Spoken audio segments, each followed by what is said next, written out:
This is the Boundaries versus Control workshop. Our first speaker is from Indianapolis, and his name is Matt. Yeah, Matt.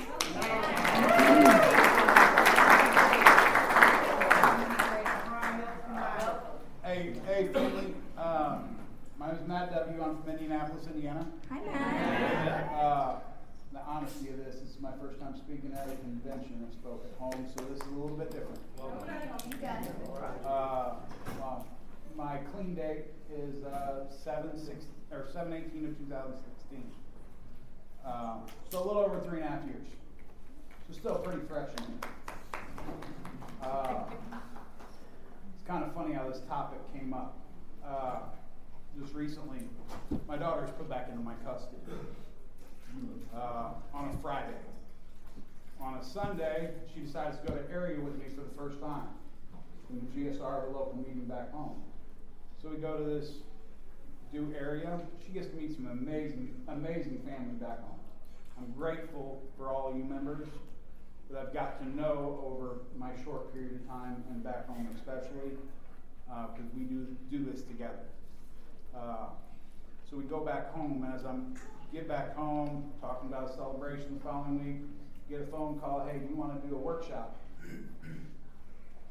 Okay. Where, when? All right, Atlanta.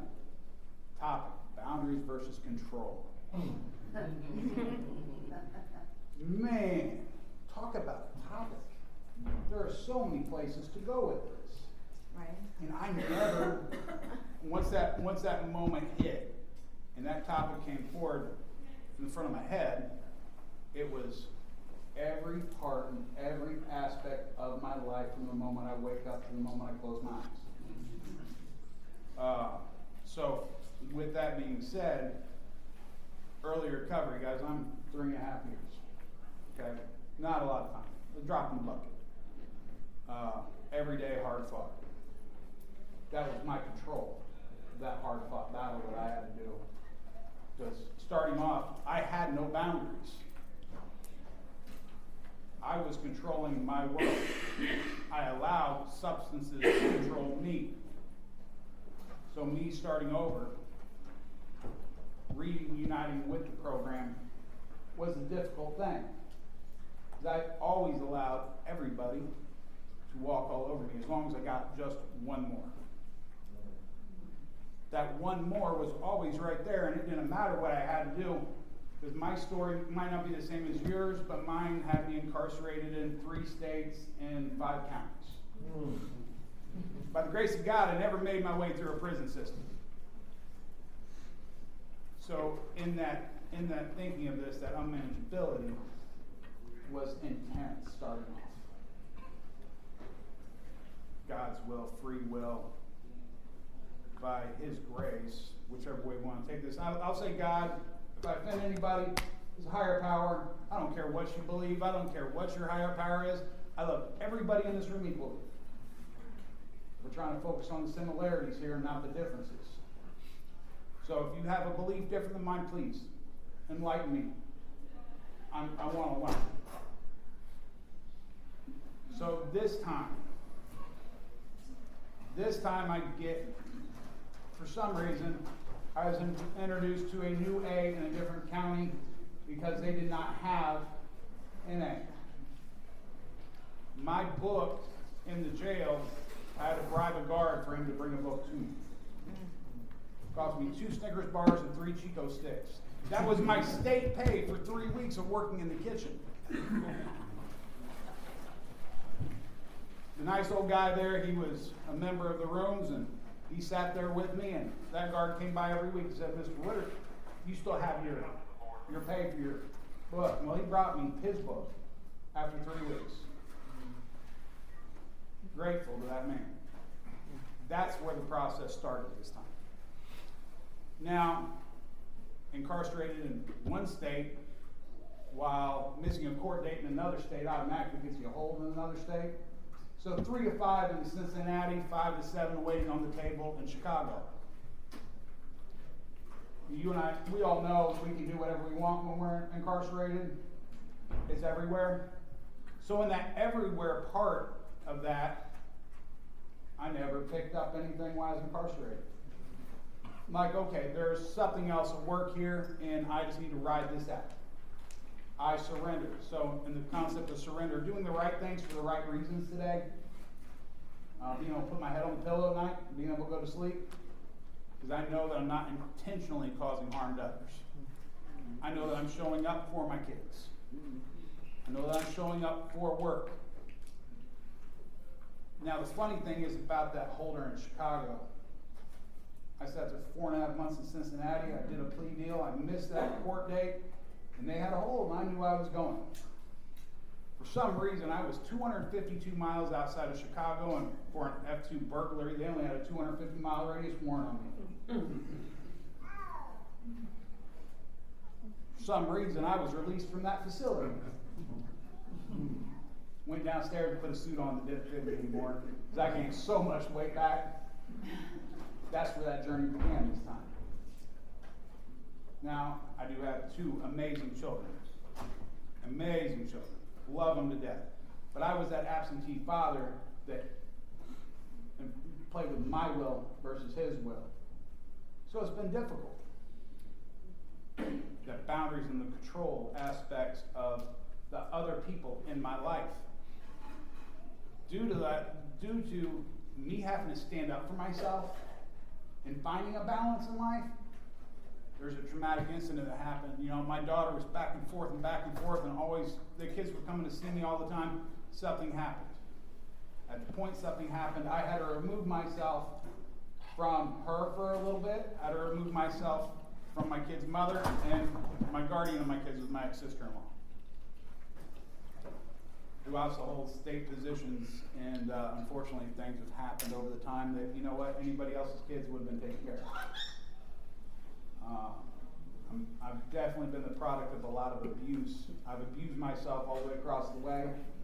So in that abuse, I had no boundaries. So I had to learn how to live life all over again. Oh, amazing spiritual people that come into your life. Amazing spiritual people that come into your life. See, what's funny is as I'm sitting back and I'm taking myself out of these positions and getting out of that triangle of self-obsession, allowing his will versus my will, allowing him to push my boundaries forward versus me just wreak havoc. You know, the right people are already ordained for our path. That's right. Met some amazing spiritual people. Now, you know what? I pick up that phone. It's like, hey, what's going on? Hey, how you doing today, honey? What's up? Sponsor. Man, love that, man. Came to speak at a meeting recently. My sponsor's paralyzed. I had to help him get in the car. I had to help put him in his wheelchair. I had to take him down to the meeting. Got him down to that meeting, and this is a guy who used to ride semi-pro BMX. His boundary, when he said, even if they said that I would not be paralyzed and I could walk today, I still would not pick up. I'm sitting here, I'm like, wow. So the right people have already been put in my place. Been to some amazing events, back and forth, and it's like, man, think about my baby girl. I love her to death. Hardest thing, a lot of us in here are parents. For us to step away from them and step away from the toxicity of the others involved is the hardest thing to do. I cried my big burly ass to sleep at night. For weeks and months on end. That's just how life was for me, and I had to sit back and I had to accept that boundary to quit allowing that external force to control my feelings. All that fear, guilt, and shame that I allowed them to highlight and me to act out on really quickly. You go to 0 to 100 really quick in a couple of years. It's just like, bam. All right, bet, let's go. Ugh. Now, the amazing thing of this, and me setting my boundaries, setting boundaries with toxic people. That thing, everything's already preordained for us, and what's gonna happen, or is what is meant to happen is going to happen. Kind of amazing how that works. My daughter is like me, bullheaded, strong and stubborn, and has a path to work herself. Those are her choices. My choice was to show up when I was allowed to show up when she needed me. Well, that was meetings with therapists. That was meetings going to the courthouse. That was wraparound team facilitators. That was this, that was that. Now, granted that my kid's mother's a recovery coach, 3 years clean. My ex-sister-in-law, who has guardianship, was director of physicians in the state. I'm a simple mechanic, guys. Granted, I say that humbly because I can fix anything on your car, but I'm a mechanic. That's what I am. I'm okay with that. Because me as a mechanic, after going and showing up, like doing the next right thing, surrendering to that process, allowing his will and not mine, not exposing videos of drugs in these people's houses and other things that would have done great harm to my daughter. She's now in my custody. There's insurmountable odds that we all face. And I don't care if you have 5 days, 10 days, 20 years, 30 years, wherever you're at, there are always some sort of odds that come at us. And we have so many great knee-jerk reactions. Those knee-jerk reactions take us all sorts of unhealthy places. We violate our own personal serenity and our personal boundaries that we have set for ourselves. In a flash, man, I have my personal boundaries. I have my personal boundaries for the people I work with. I have my personal boundaries for my friends. That's a beautiful thing today. I don't care who you are. Doesn't matter. You're part of my family here today. I want phone numbers, by the way, folks. I love phone numbers. That's that we part here. That we part, because I can't do this alone. That's a boundary that's awesome. Pick up that phone. Hello, what's going on? Yeah. Hey, this is what's up. You realize how much I get to learn about myself by talking to somebody else? Direct reflections. Now, my boundaries took me a minute. It took me a long minute because I abused myself. I allowed people to abuse me, and my perception of the world was greatly torn apart. Up was down and down was up. Man, that sponsor. He'll let me do whatever I want to do. There's consequences for your actions. Hey, where you at on that step? Oh, I'm right here. Okay, good. Where you at on your meetings? Well, I'm right here. Where you at on your phone calls? You know what, I do miss phone calls. Let's be honest here. I'm human. Every one of us in this room is human. The moment we lose that humanity, we tend to fall.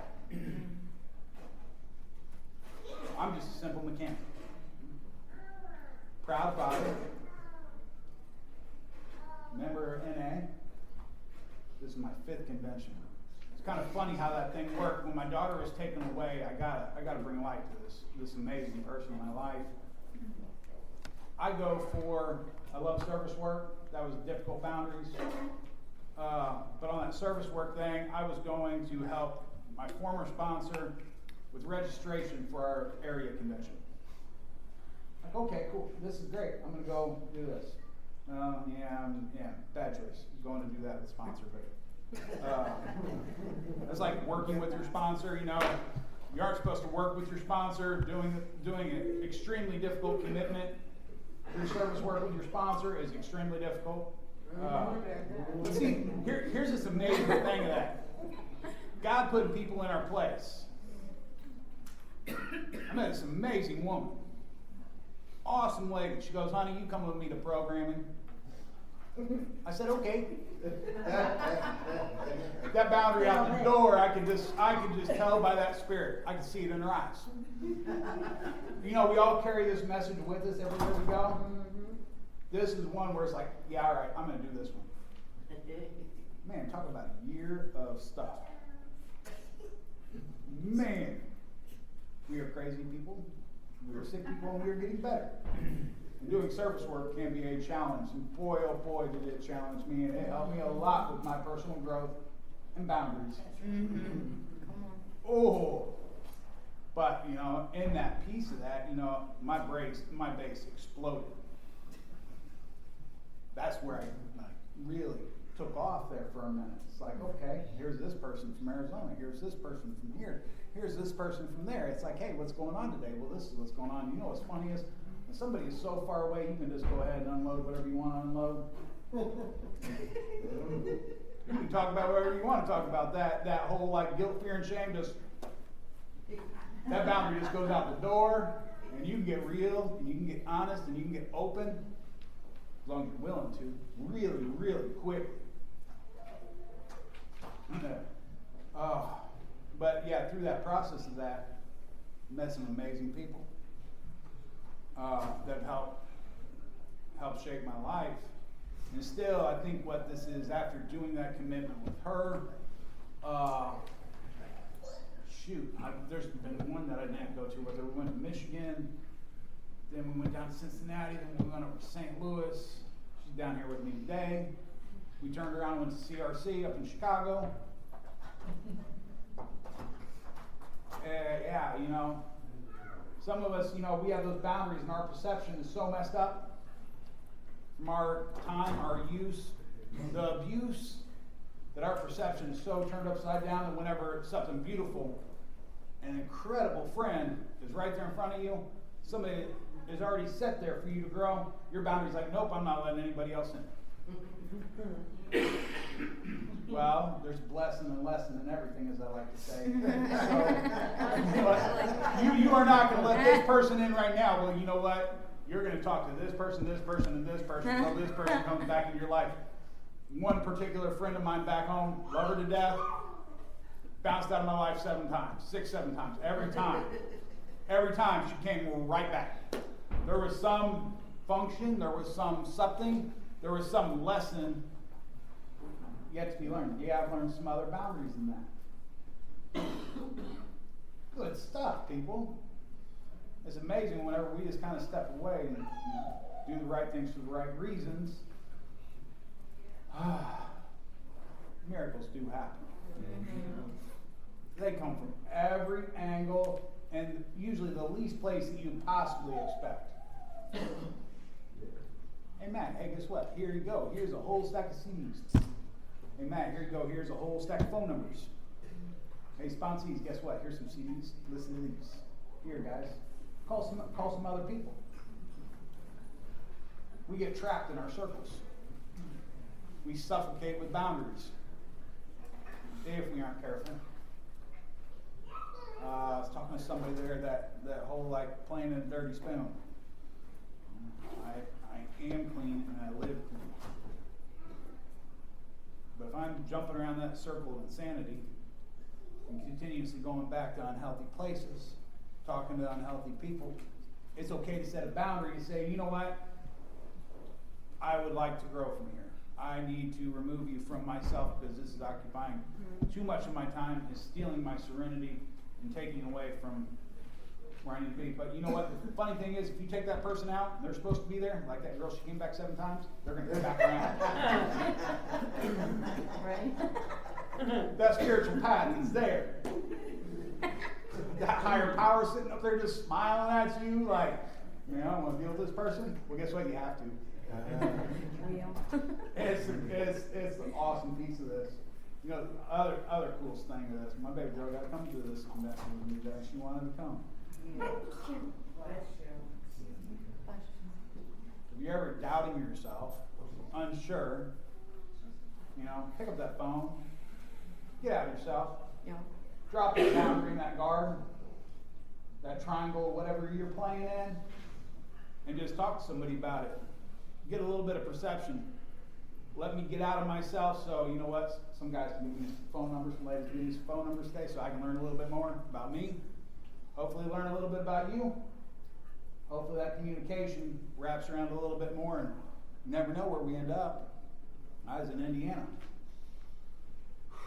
Left up there at 2:30, 3 o'clock in the morning, drove straight down here. For one more meeting, one more convention, one more number, one more look at myself, one more opportunity to grow. There's a lot of gratitude right there. Like, hey, I was able to show up today. That's a nice thing, to be able to show up. See my buddy Richard. He's from Arizona. Got to go sit in his workshop. He flew out here. He's staying with us. My spiritual like road dog over there. Sitting there with that yelp. She's doing the women's rap tomorrow. And guys, I don't know if you're new here, but guess what? I don't understand ladies, so sometimes it's okay to go to those. So if you got a wife, go listen. It does help. Tell them. It does help. It's okay to be okay with going to listen to a women's rap. That's right. Come on. Women, hey, you know what? I don't get you and you don't get me, so it's okay for you to go listen. Because we are some stubborn people. We do not think on the same levels of existence or planes or fields, and you know what? That's just part of it. But you know what? As long as we can be open, cross that boundary, that uncomfortableness. You ever realize, like, sometimes you're talking to somebody, you're trying to get your point across, like Spawn sees somebody else, right? You're sitting there, well, da-da-da-da-da, giving those suggestions. Well, sometimes those suggestions turn into control. Really quickly. Because we've seen it happen. So, as I do it, you pick up that phone, you're calling me. You want to keep playing? Keep playing. You want to get into your step work? Do your step work. That sponsorship thing, boundaries and control are a necessity, because otherwise the insanity of the early years and early recovery, or wherever you're at, can overrun our life. There's so much more in this world than just meetings. There's so much fun to be had in recovery. This recovery has afforded me to have a lot of fun in life again.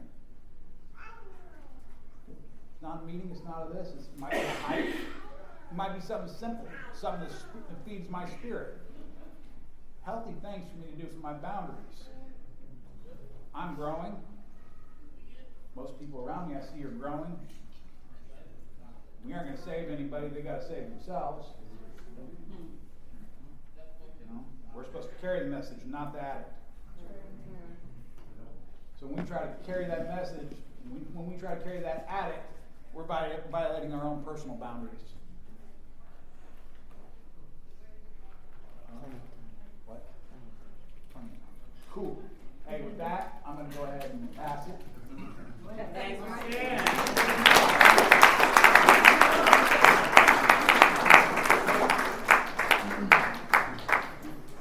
Before I introduce the next speaker, can I just remind you that to please respect the anonymity here and do not videotape this workshop. The next speaker is from Brooklyn, New York, and her name is Katie. I like to stand. I'm a grateful recovering addict named Katie. I like to talk with my hands, and thank you for saying that. I don't like to break my anonymity. I work in the medical field and not in recovery. I work at a nursing home, and I don't want my profession to know, and I have the choice of that, and that's what anonymity is. I'm really grateful to be here. Thank you to the regional, Georgia, Atlanta regional, right? Georgia Regional Convention of Thank you. I'm Narcotics dyslexic. I have no shame in saying that whatsoever. Thank you so much for asking me to come out and share. I have to be honest with you. I was coming out here whether I was asked to share or not. Never been to Georgia. Never been on a plane by myself. So I was like, okay, I'm doing this, and I got to watch Frozen 2. It was really cool. You know. So and honestly, I was like, I need to just get away for a little bit. I need to be with my girlfriends.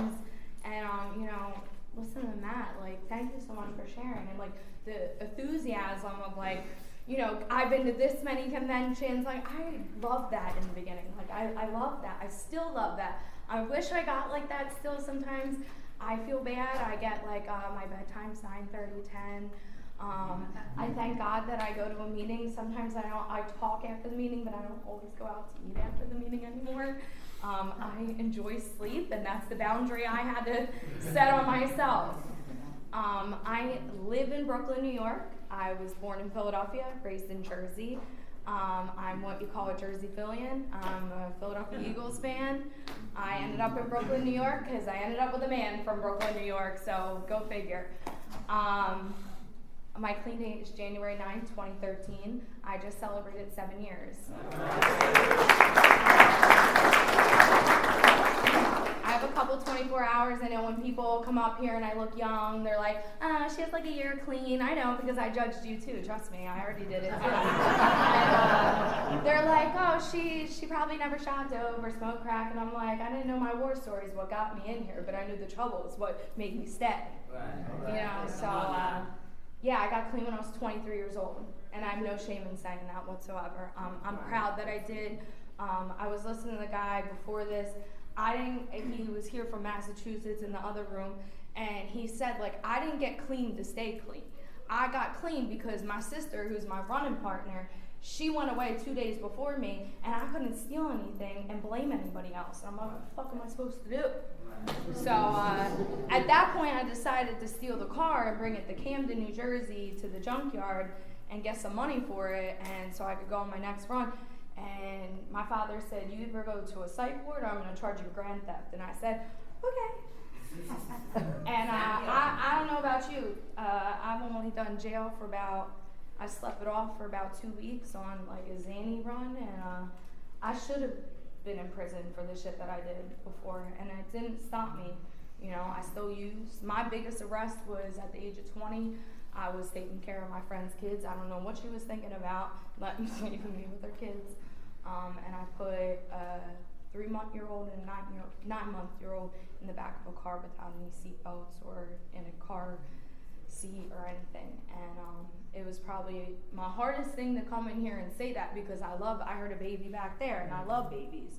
And I don't want my friends to think in here that I'm irresponsible and everything like that. Well, I've learned I don't really care what you think about me at the end of the day, because I still have to go home with me, like you said. I lay my head on my pillow. I did living the program, my 10th step, before I was ever on a 10th step. You know, my journey is not always everybody's journey, but I know my story is my story. And I really don't want to talk about my using. If you want to know, yeah, I used in Kensington, Northeast Philadelphia. The documentaries are exactly how they look.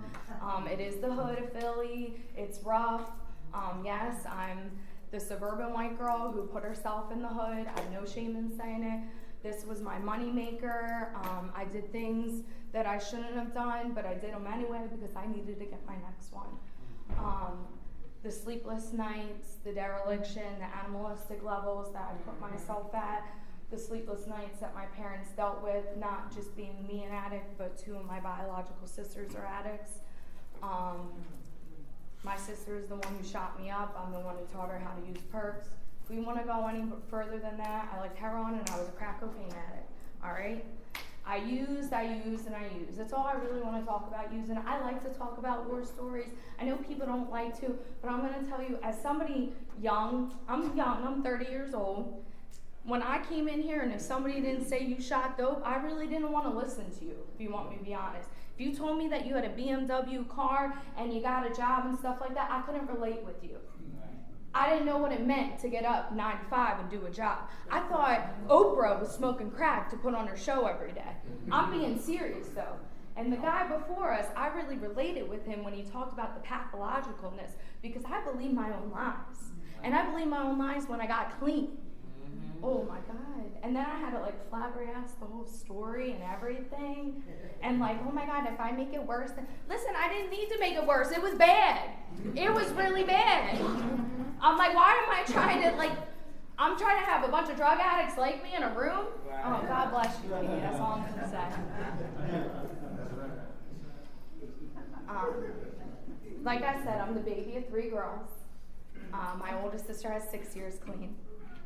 My brother-in-law has 7 years clean. My other sister snorted dope, so she's not an addict.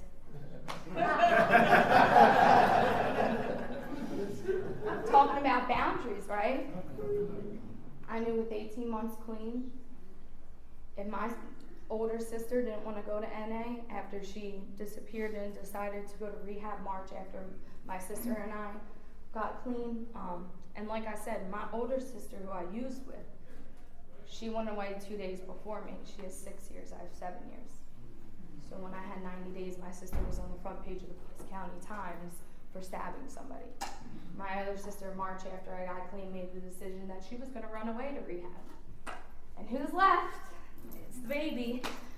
And I didn't know what to say to my mother because I'm the one who was stealing all the shit from the house. And I just said, I think I'm just going to stay in this recovery house in the middle of nowhere on 55 in New Jersey, and I guess I'll just stay here.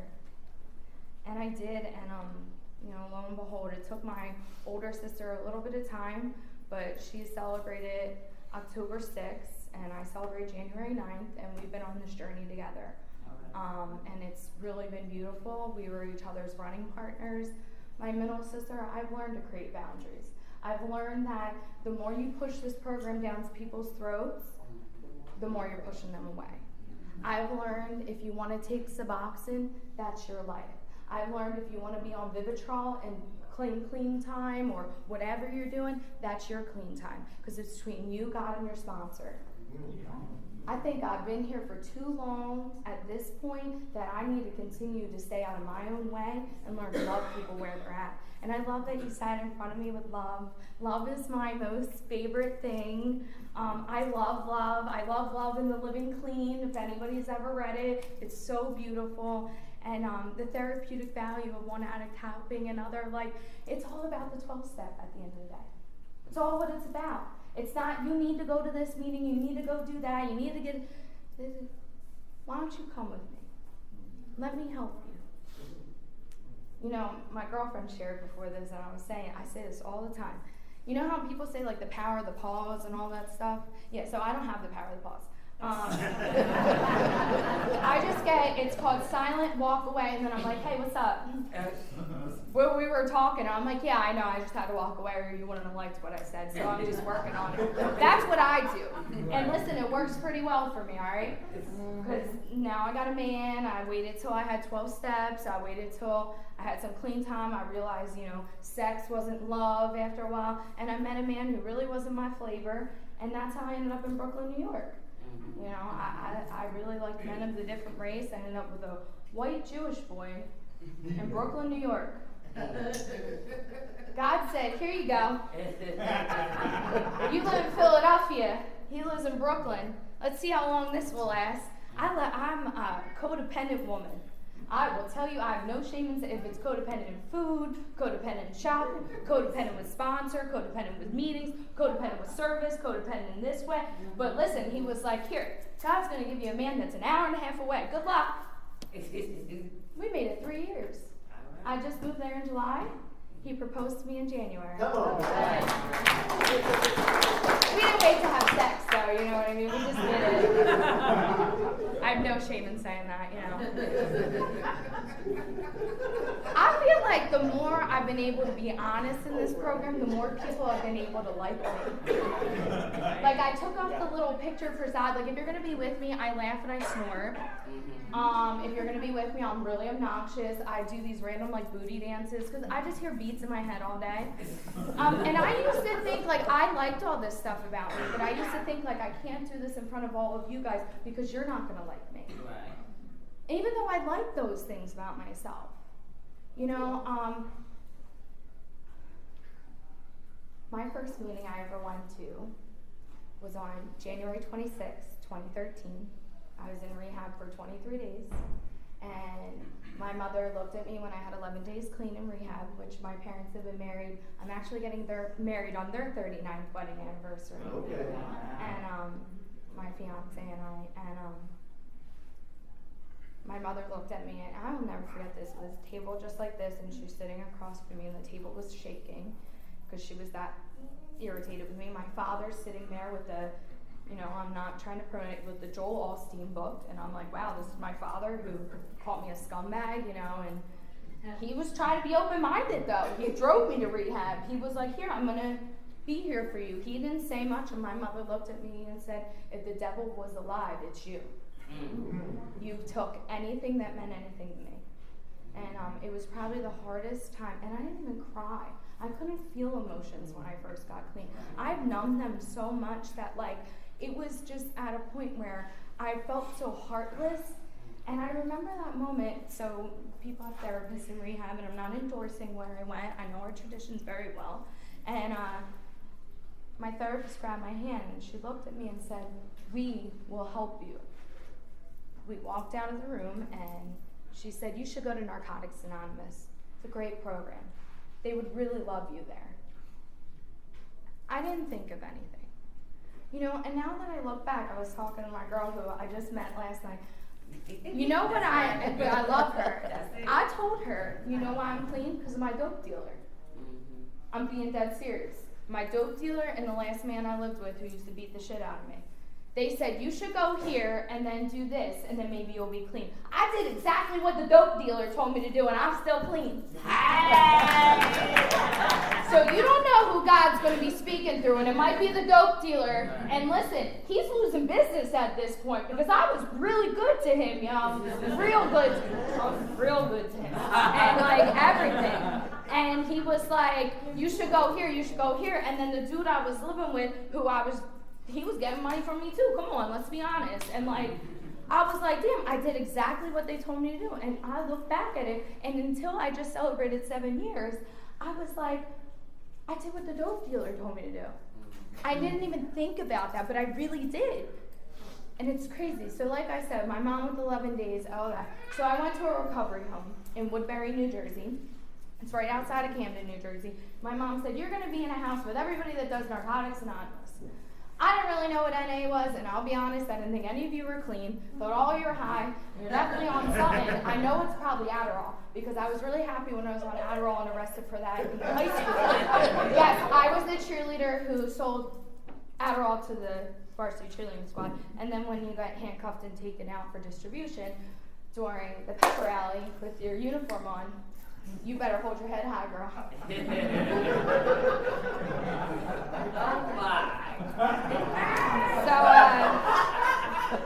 Oh my God, I still remember that. And my mother's like, what did she do now? Nothing.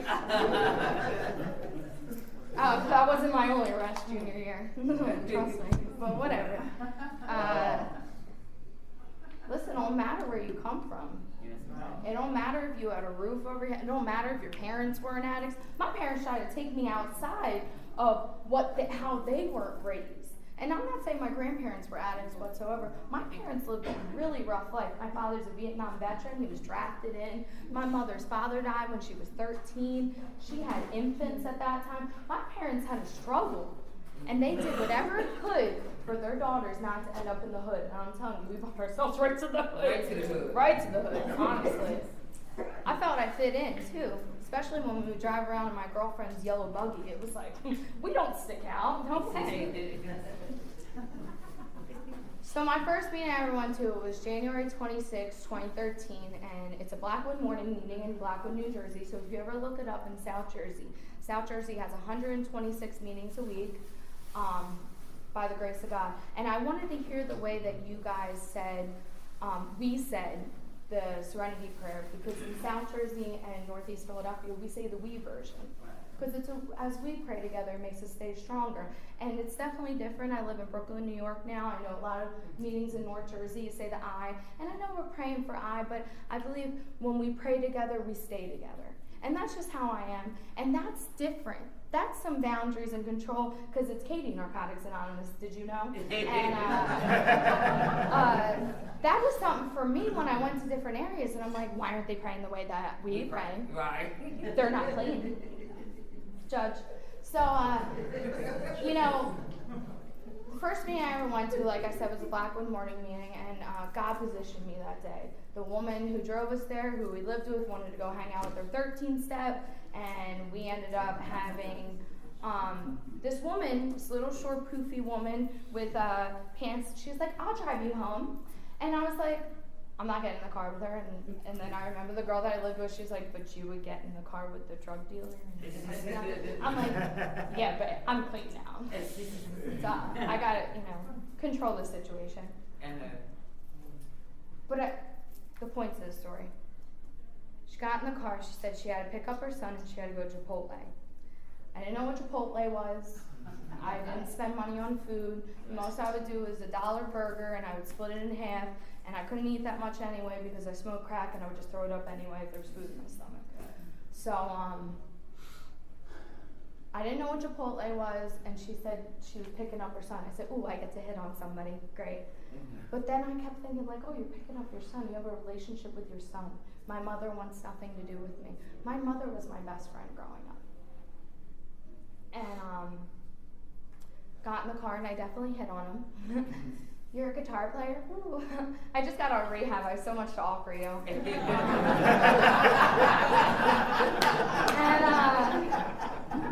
I'm watching her in the car. She's sitting up straight. People are cutting her off because Jersey drivers are the best drivers. She's saying. And people are cutting her off, and she's like, I'm like, honk at them. Give them the middle finger. And she's like, no, we'll pray for them. I'm like, your mom's smoking. She's nuts. And I'm sitting in the back, my other roommate's in the front. Let me clarify this. And she keeps driving, and then she drops us off, and my other roommate gets out of the car, I get out of the back. She gets out of the car, and she hugs us. She hugs my roommate, and then she hugs me, and she holds me. She said, heart to heart, because I don't know if your heart will be beating again. She said, people die from this disease. Now, this is 24 days clean. And I looked up, I said, and she's like, what? I'm like, would you be my sponsor? They told me to do it in rehab, and I guess I ended up in your car, so I was supposed to hear it. She said, sure, call me. I have to ask my sponsor. She was my sponsor for 5 years. Right. First meeting I ever went to. Right. And you know what I did? I gave up control. I let God place me in that car. And honestly, I wouldn't have been able to see that if I didn't do some step work. I've been blessed to say that I've done our 12 steps. I'm on my second 4 step, and it's not a race, and it's not anything like that. But I did step work to fit in Narcotics Anonymous. I wanted to be able to go to a meeting, and when it was on the second step, be like, yeah, Insanity is doing the same thing and not changing things, so I've done it, so I'm cool and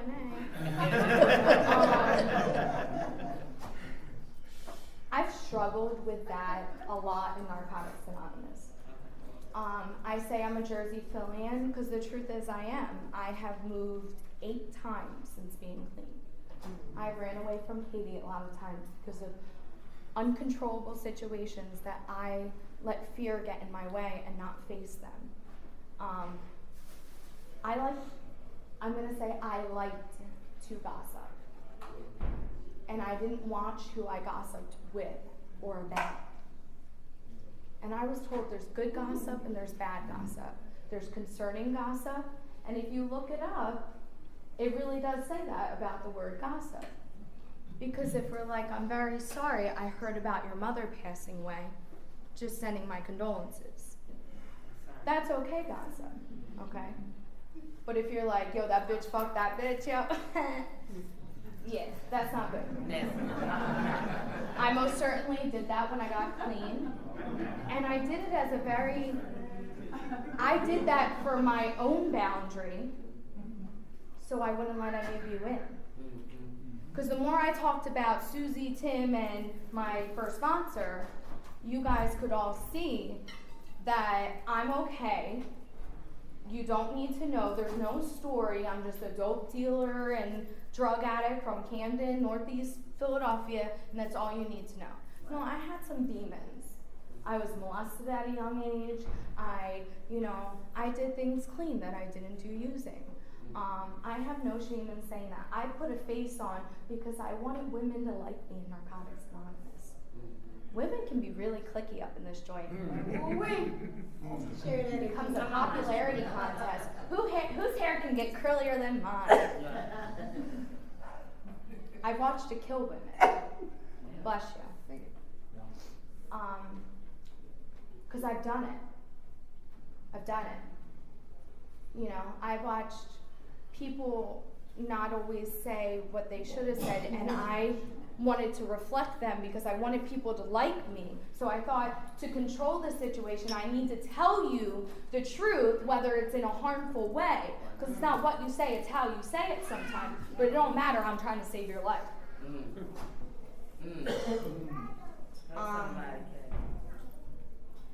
I've seen it. We're not in high school. Okay? People are dying. Hug somebody. I'm the type of person, when I don't want to be hugged. I won't have a smile on my face. I'll still hug you anyway. Because that's what Narcotics Anonymous has afforded me to get myself out of my own way. Until I lived through my own insanity, I was able to set boundaries in my own life. And until I had some self-awareness of the chaos that I like to not just have, because what is it? The drugs don't kill you, the lifestyle will. And I will tell you, there's plenty of times in Narcotics Anonymous with clean time that I backed myself up against a corner so far and it wasn't used, it was die. You're a piece of shit. You're not good enough. Why are you clean anyway? You're phony. I don't know about any of you, I got a voice in my head, and sometimes it's not always the disease of addiction, it's me and my own voice, not saying some nice stuff about myself. And I try to control this situation so much, and manage to control it, and all I'm really doing is hurting myself. I've sold my body clean. And I want to come up here and say it. I've stolen clean.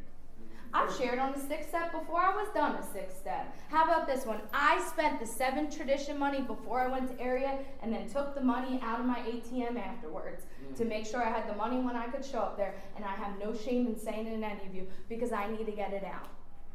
Right. If I need to show face for all of you, then who are you, Katie?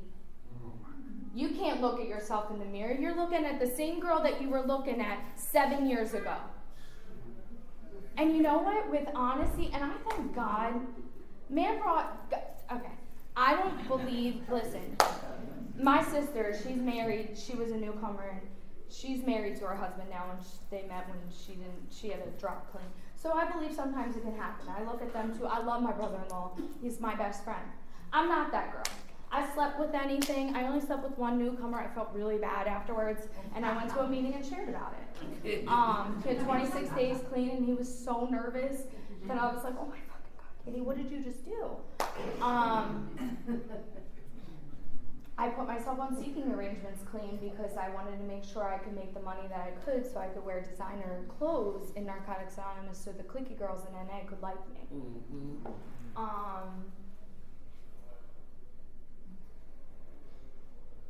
I'm sometimes embarrassed to say that, but I feel like through the honesty, open-mindedness, and the willingness, like I had so much inner unmanageability that it was like shining all the way out through. And the truth was, I was never able to be honest with myself. And I couldn't set boundaries with other people. I was such a people pleaser in any which way or form because I wanted you to like me so I could like myself. And it wasn't until maybe this relationship, okay, this is my longest relationship with me and my fiance. God said, here, you're going to get this man who's super honest, with a lot of integrity, but he doesn't talk about his feelings much. And, but here you go, Katie. And I remember, like, I would white lie when I first dated my fiance. I would lie to him, like, oh, that was Wawa, even though I'm at 7-Eleven. Stupid shit. Still, with 4 years clean, because that's when I met him. And then, like, I don't know if women can relate with this, and I'm just saying, this is me. I didn't understand when you're in a relationship with somebody and every night that you slept together you didn't have sex. Because I was like, why aren't we having sex? You don't love me. Why are you just falling asleep next to me? Right. And it really distorted my brain. Like, he doesn't want me. He doesn't like me. Not, he might be tired, dumbass. Like, he just worked all day. And anybody ever like mask this whole big story up in their head and like manipulate everything, and then you finally ask somebody and they're just like, oh, it was just because of this, and walk away. Everything's fine. And I'm like, oh. But that's not what my story in my head said, you know. Yeah, I'm like the proof of that all the time. So, these past 3 or 4 years, it's been a new level of honesty for me. Honesty, like we were talking about this morning. If the bill is not open, it's not there. Okay? The truth is the bill is still there. You're just not opening, Katie, because you don't want to face everything in recovery. You want to F everything and run. So, emotionally, I had to get my, things in order. And I had to realize, like, you don't really like Katie, and I don't think you're going to find it within the rooms of Narcotics Anonymous of everybody liking you, other than like meetings and stuff like that. So why don't you start looking into yourself? So these past 3 years has been a year of transformation.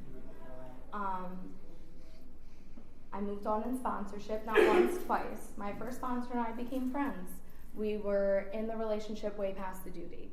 Honestly, I've learned that I've stayed in a lot of relationships in recovery and in Narcotics Anonymous.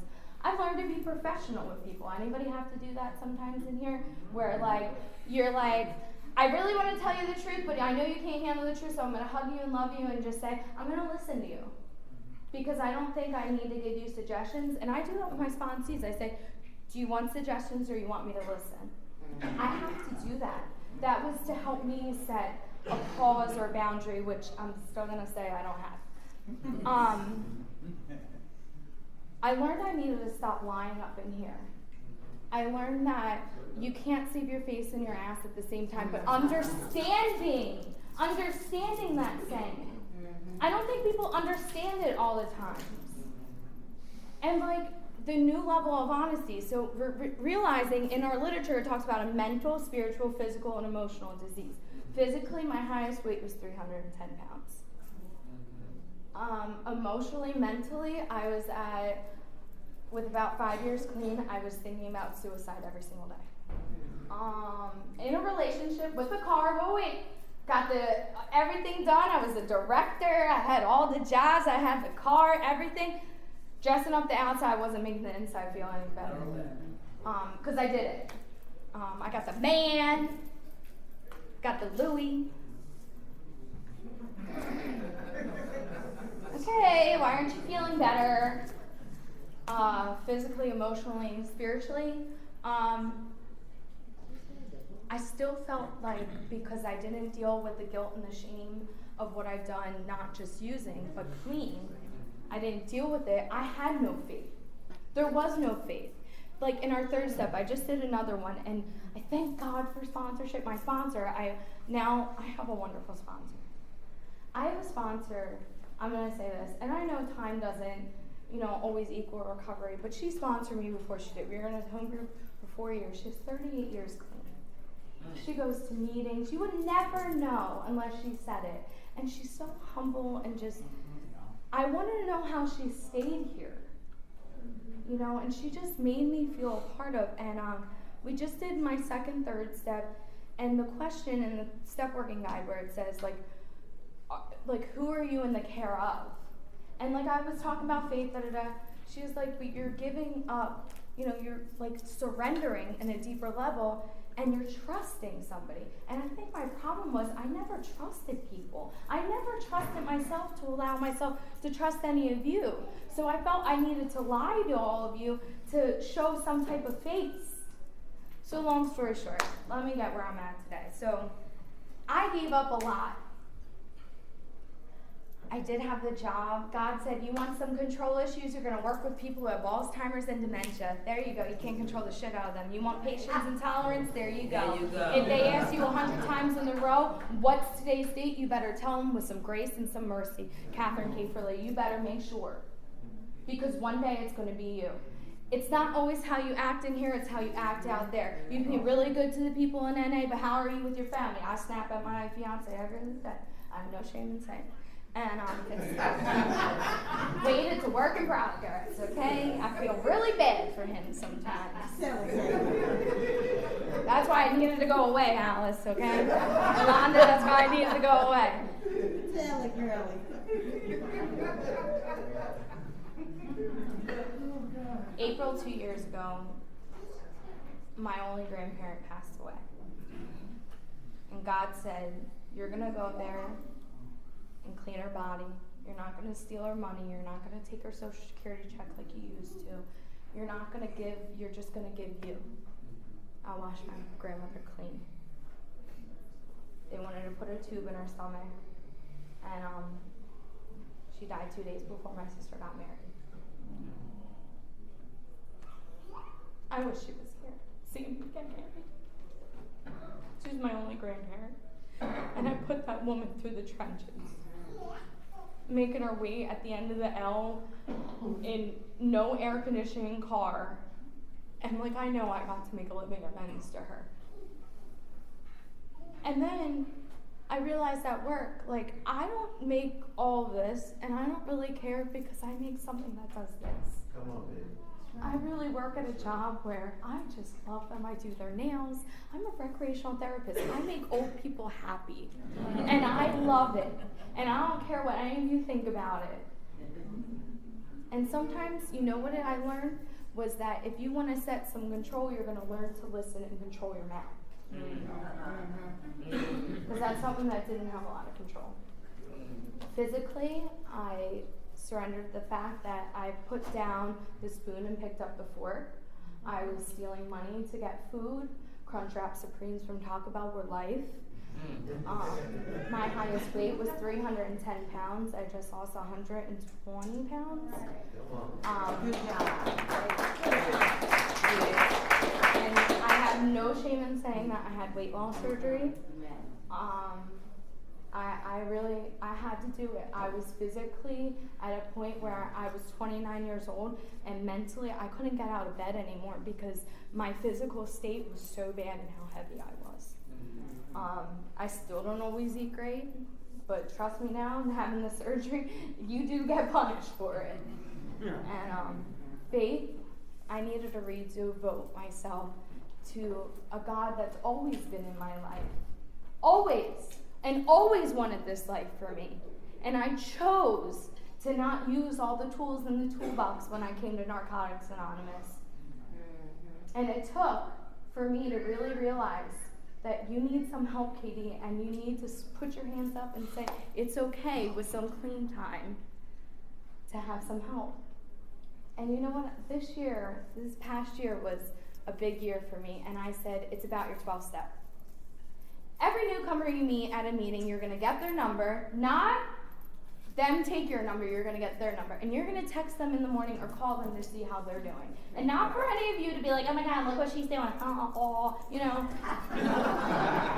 You know, like, I'm not trying to suck any of your dicks up in here, honestly. Like, I'm being serious. You know why? Because helping others has helped myself. And it helped me get out of my way.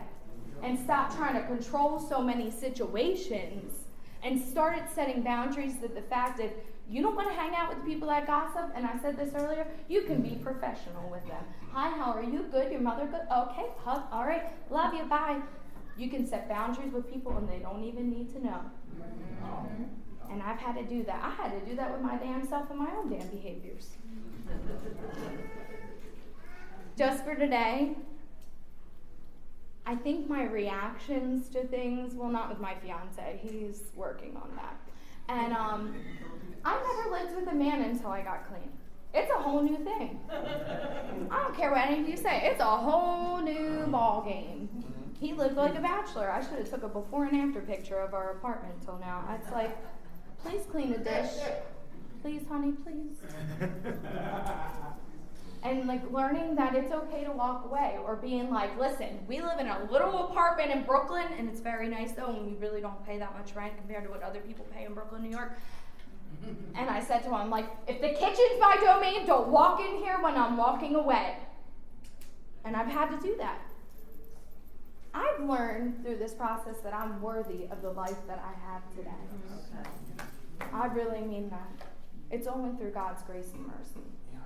I really, really, really mean that. Like, I wake up every morning and it really is like you have air in your lungs and you have feet to walk on. What is there not to be grateful for? You got a roof over your head. Why? Because you don't have this, and that. Materialistic bullshit. You know, and I'm sorry for cursing. I am trying to work on it. We did put a cursing jar into play at our home. I think it's the Philly. I don't really fucking know. We say jar. I'm gonna read this, and I am gonna shut up because I know some of you are putting on your jackets and you're like, this bitch needs to shut up. And I'm like, been in enough meetings to know. And listen, you're talking about fixed manage controlling. I'm planning a wedding. No, you're wearing this, Brian. I don't want to hear about it. Our colors are this, and we're getting married on this day. And it was like, and then I just.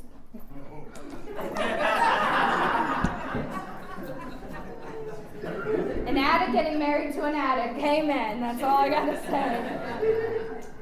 So I looked up. I didn't know really what my topic was until I got here. And I'm just gonna say this. It says, establishing healthy boundaries in a relationship allows both partners to feel comfortable and develop positive self-esteem. In order to establish boundaries, you need to be clear with your partner who you are, what you want, what benefits and values, and your limits. I have a breaking point just like all of you. And if you're here and you're new, welcome. I need you. We need you. Thank God for Narcotics Anonymous. I love you.